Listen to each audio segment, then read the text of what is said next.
Patch 1.6 dubbed Night of the Hunter is finally here for Stalker 2, and in today's video we'll be giving you an overview on some of the much welcomed quality of life improvements and fixes to the game that fans have eagerly been waiting for. So it's time to hold on to your butts and get ready, because this is Bravo 6 going dark.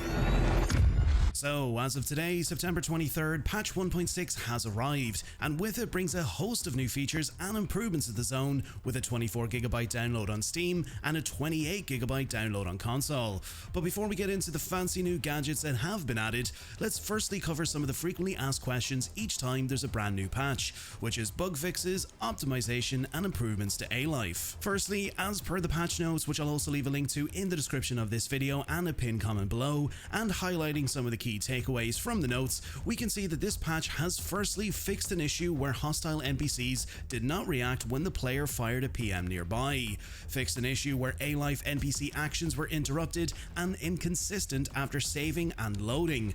What this basically means is that when you leave the zone after your recent adventures, the A-Life system will continue as normal even when you're not there, and when you load up a most recent save, NPCs won't just respawn and reset back to their original pathing and objectives, making the zone feel more alive and a positive step in the right direction to a more well-rounded A-Life system. Applied CPU optimization tweaks, definitely great news for those who have been experiencing CPU issues on PC, and personally I have noticed a big improvement myself on PC.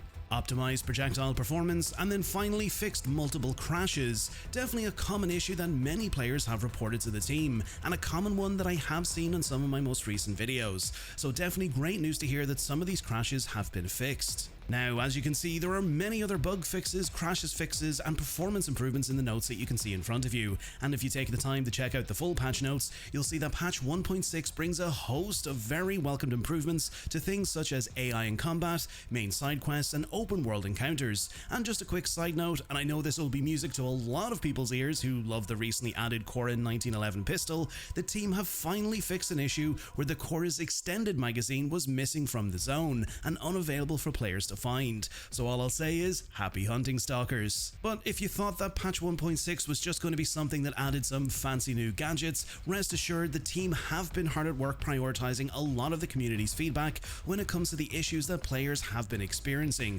and don't worry, there's more coming down the road, so definitely stay tuned. Now onto some of the flagship features of this update, and starting off with probably one of the most anticipated features, NVGs. That's right, NVGs have finally returned to the zone, which in my own opinion will firstly make things much more easier during nighttime excursions throughout the zone, while also providing assistance exploring those dark and gloomy subterranean locations.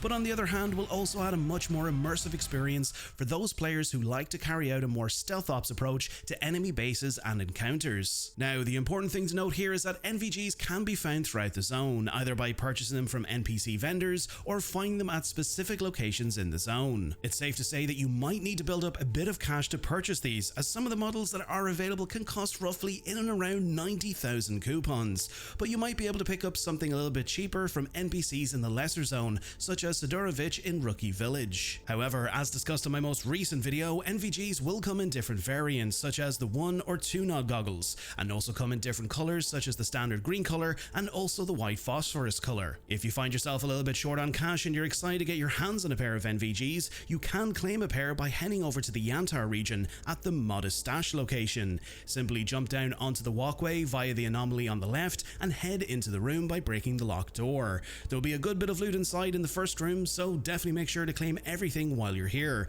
because on a side note, loot stashes have also received an upgrade, which we'll discuss very shortly. Then head into the room by entering the code 5578, and then inside you'll find a pair of the NVG Gen 3Bs sitting right on a shelf, along with a Carrod rifle, some 5.56 ammo, an army medkit, and a large RP74 ammo box. To equip NVG, simply open up your inventory and either drag and drop the goggles into the new slot just beside your pistol, or simply hold and press the equip button to pop them on. Depending on your platform, you'll need to hold in the flashlight button, which will then switch on the NVGs, and from here you can also toggle on your flashlight, and you can now also use the brand new offset aiming and laser pointer feature, which will now tilt your weapon sideways while using NVGs, just providing a little bit more of an immersive experience while using NVGs. However, personally, I find that the change aiming mechanic animation is just a little bit too snappy for me. However, I'm not 100% certain if this might be a mod conflict, as I did disable most of my mods when I booted up a previous save, as I was experiencing some issue with mods upon installing the patch, which is definitely understandable.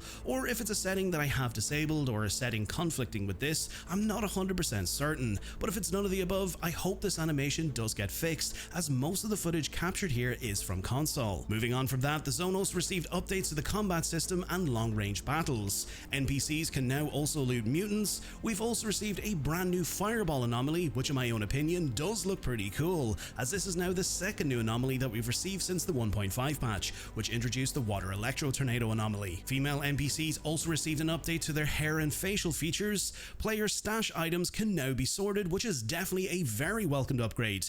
The team also added a local save backup restoration option, a huge relief for those who might encounter crashes or issues, and can now rely on this to restore your previous saves. Controller and console players can now tweak their controller inputs with the new movement and camera curve option, another very welcome addition for those who prefer to play in controller. And finally, as mentioned earlier, stashes throughout the zone have also received a rebalance, so you should now find more loot and more valuable and useful items when looting stashes. Now, it's fair to say, and as mentioned at the start of this video, that everything discussed here is an overview of the main takeaways from this update, and as discussed, I encourage you to check out the patch notes and take a look at everything that has changed and also been fixed. Some special mentions such as fixes and improvements to mod support, and also other improvements and fixes to things such as UI, animation, and much more. So definitely head on over and read through everything, because there's definitely quite a lot. And on a side note, and this will come as a relief to those who are on console, GSC are working on getting new mods to those out on console,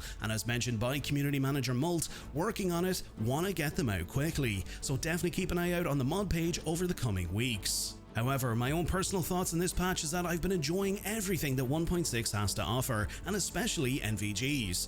As I've mentioned many times before, I, like many others in the community, have been eagerly awaiting for these to come to the zone, and as I intend to enjoy nighttime journeys in the zone, having NVGs just makes things a little bit more easier and much more immersive. But at the same time too, there's no denying that there are areas that still need improving. A-Life definitely needs a lot of love and attention, optimization on console and so on and so forth. But I'm hopeful that with the recently announced upgrade to the Unreal Engine 5.5.4 update, some, if not a lot of the main common issues that people experience or want to see improved will hopefully be improved. And I'm confident that with the commitment and the work that the team continue to put into the game, and with the steps that the team are taking with patches such as this, we'll definitely get there. But of course, it's inevitable that not everyone will be happy. But let me know what you think of the new patch 1.6 update below. Are you excited to try out everything showcased today? What are your thoughts on the update overall, and what are you looking forward to that's on the way on the 2025 roadmap? Let me know all of your opinions below. As always, if you're new here and you found today's video informative, consider dropping the video a like. And if you don't want to miss out on future videos, as we're getting ever so close to now almost 12,000 subscribers,